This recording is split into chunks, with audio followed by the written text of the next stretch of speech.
On a rainy Arlington day, tomb guard John Carter breaks sacred protocol to honor a girl's lost father. His daring act, defying tradition, sparks a heartfelt moment that echoes a nation's gratitude and compassion.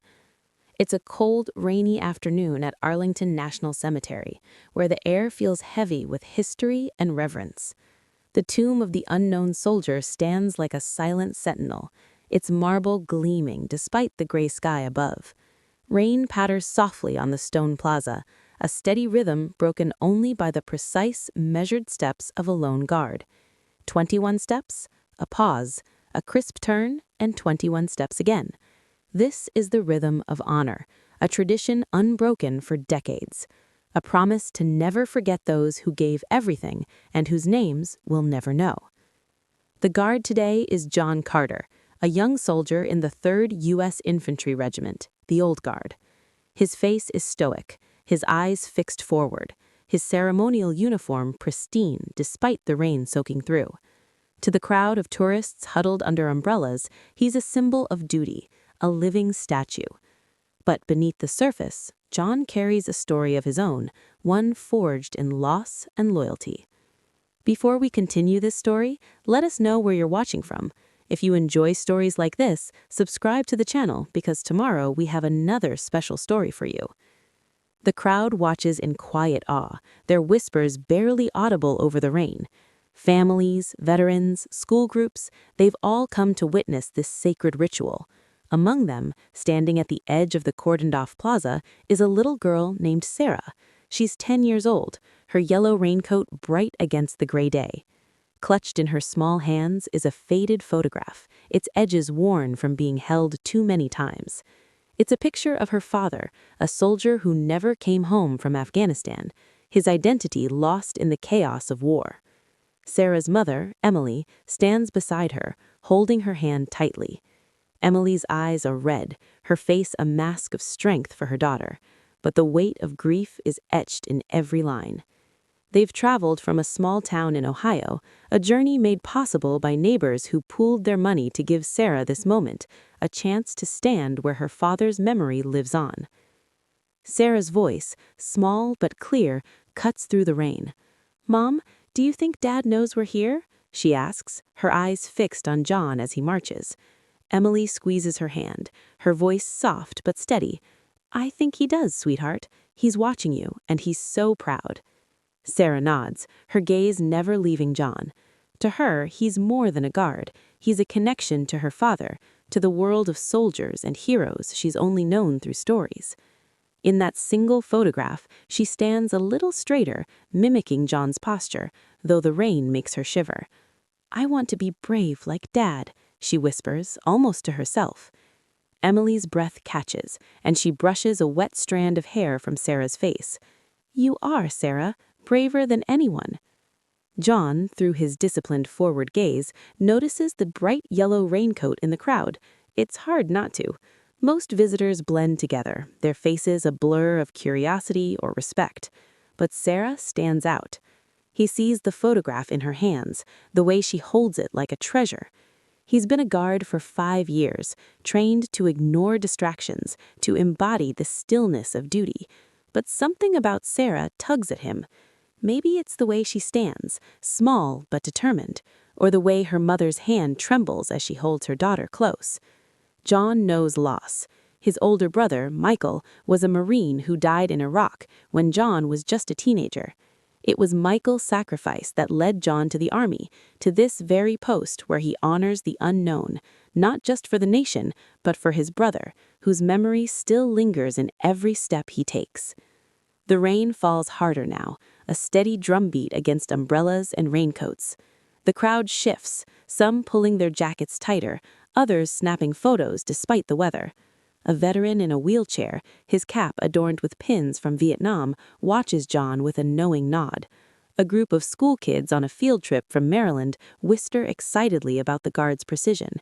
"He doesn't even blink," one boy says, earning a shush from his teacher. But Sarah doesn't whisper or fidget. She's still, her eyes tracking John's every move. "Mom, why do they walk like that?" she asks, her voice carrying a childlike curiosity. Emily kneels beside her, her voice gentle. "It's to show respect, honey. Every step, every pause. It's for soldiers like your dad who gave everything." Sarah nods, her small face serious. "I'm going to count the steps," she declares, and begins softly. 1, 2, 3. John hears her, though he's not supposed to. His training demands focus, but Sarah's voice slips through, a quiet melody against the rain. He's heard children before. Tourists often chatter or giggle, but this is different. There's a weight to her words, a purpose. He thinks of Michael, of the letters his brother sent home, full of stories about his squad, about the soldiers who became family. John wonders who Sarah's father was, what stories he might have told her if he'd come home. The thought lingers as he completes another cycle, his boots clicking sharply on the wet stone. 21 steps, pause, turn. But this time, as he faces the crowd, he lets his gaze linger on Sarah for a fraction of a second longer. Her yellow raincoat is a beacon, her photograph a silent plea. Back in Ohio, Sarah's town had rallied around her. When Emily shared that Sarah's biggest wish was to visit the tomb, the community didn't hesitate. The local VFW Post organized a fundraiser, the diner on Main Street donated a day's profits, and the high school football team held a car wash. For Sarah, they said, to honor her dad. It was more than a trip. It was a mission to give a little girl a moment of connection with her father she barely knew. Sarah had packed the photograph carefully, the one she slept with every night, and they'd driven 8 hours to get here. Now, standing in the rain, Emily feels the weight of it all, the love of their town, the loss of her husband, the bravery of her daughter. She watches Sarah count John's steps, and her heart aches with pride and pain. The crowd grows quieter as the rain intensifies. The only sounds now the patter of water and John's steady march. Sarah's counting fades, but her eyes remain fixed on him. She's trying to stand as straight as he does, though her small frame shakes from the cold. "Mom, do you think the guards ever get tired?" she asks, her voice softer now. Emily smiles, though her eyes glisten. "Maybe, but they keep going. Just like you, Sarah. You're so strong." Sarah beams, clutching the photograph tighter. "I'm strong for Dad," and the words hit Emily like a wave. She pulls Sarah close, kissing the top of her head. "You're his hero, baby." John feels a shift inside him, something he hasn't felt since his first day guarding the tomb. He'd stood through blizzards, heat waves, and endless streams of tourists. But this moment is different. Sarah's photograph, her quiet determination, it's stirring memories of Michael, of the day John learned his brother wasn't coming home. He remembers his mother's tears, his father's silence, and his own promise to make Michael proud. That promise brought him here, to this sacred ground where he honors not just his brother, but every unknown soldier. And now, looking at Sarah, he sees a piece of his own story reflected back. She's honoring her father, just as he honors Michael. But she's just a child, carrying a burden no one her age should bear. The rain begins to lighten, but the air remains heavy. John completes another cycle, his movements as precise as ever, yet his mind is racing. He's been trained to be a statue, to embody discipline, but his heart is pulling him elsewhere. He thinks of the old guard's motto, "Soldiers never die until they are forgotten." Sarah's father may be unknown to the world, but not to her. She's keeping his memory alive. And John feels a duty not just to the tomb, but to her. He knows the rules: no speaking, no breaking formation, no interaction beyond the ritual. But he also knows what it means to lose someone, to need a moment of recognition. As he pauses at the end of his next cycle, facing the crowd, he makes a decision. The crowd senses something different. John's pause is a second too long, his posture a fraction less rigid. Whispers ripple through the onlookers. "What's he doing?" a woman murmurs. The veteran in the wheelchair leans forward, his eyes narrowing. Sarah, still clutching her photograph, tilts her head, confused but curious. Emily's grip on her daughter's hand tightens, her breath catching.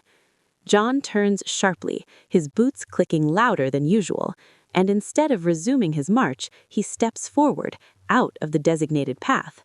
The crowd gasps, a collective intake of breath that echoes across the plaza. This isn't part of the ritual. This is something new.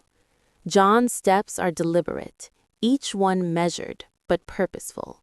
He approaches the cordon where Sarah and Emily stand, his ceremonial rifle still at his shoulder, his face calm but resolute.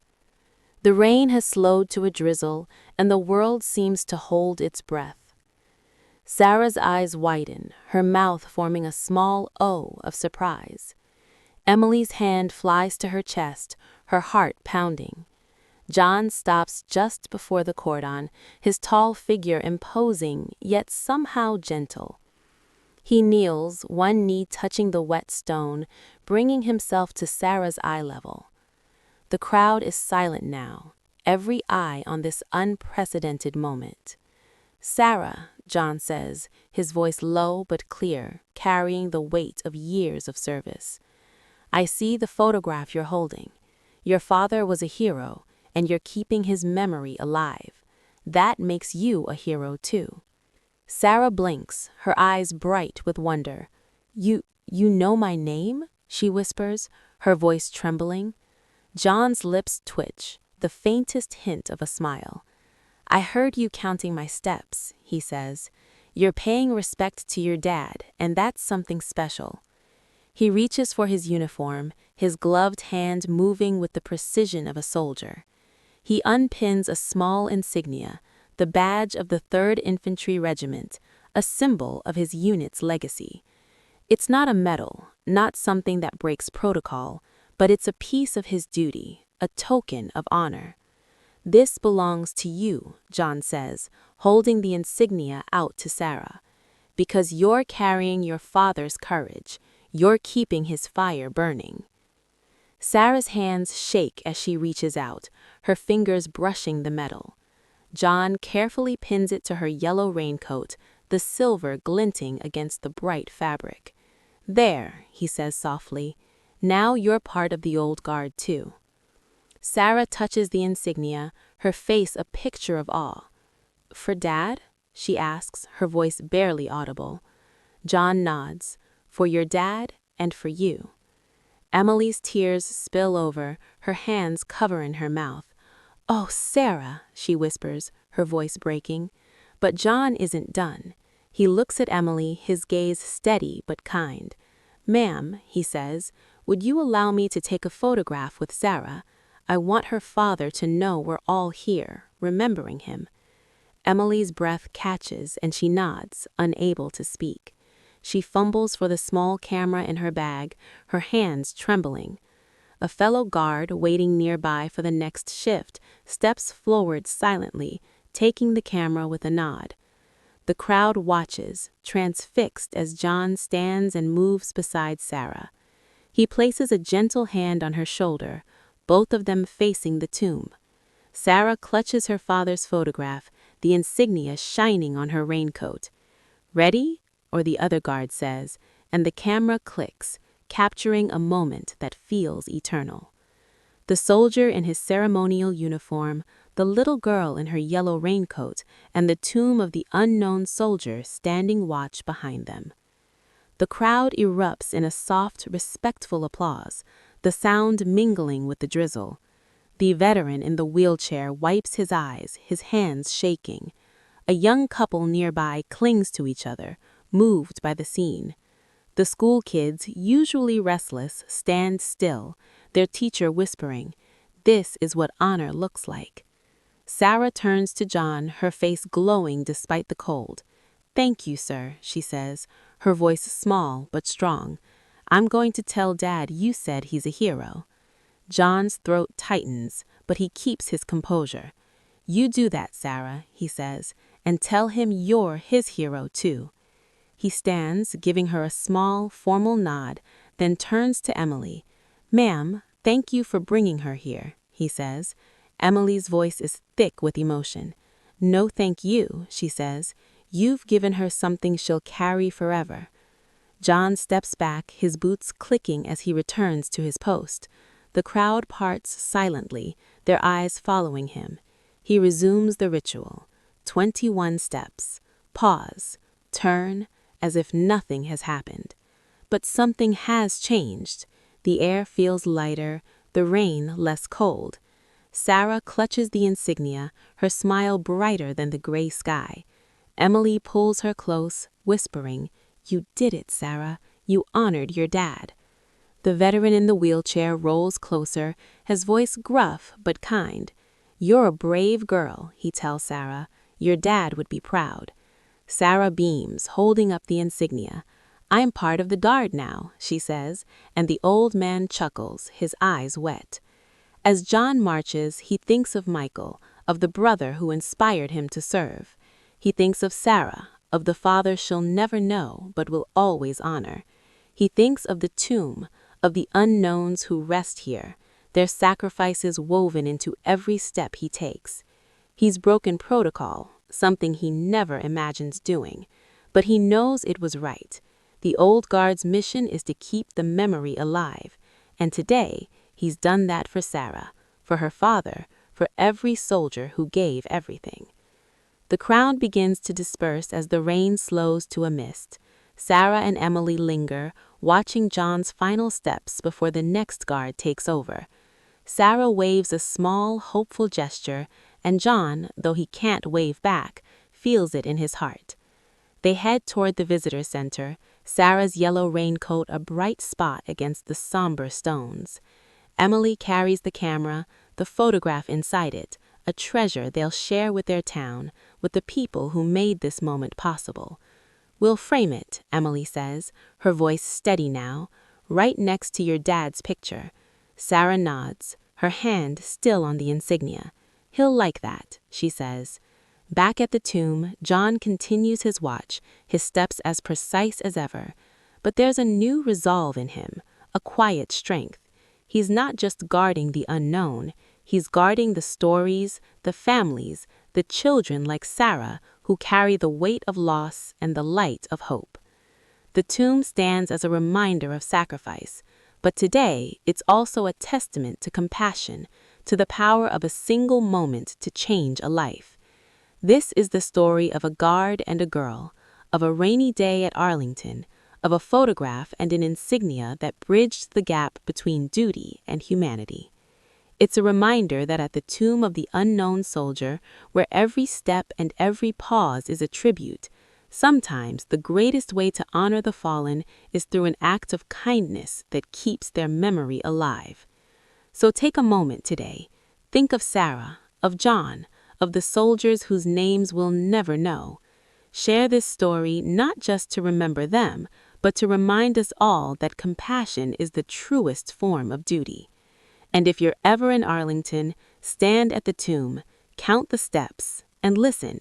You might just hear the heartbeat of a nation beating strong through the rain.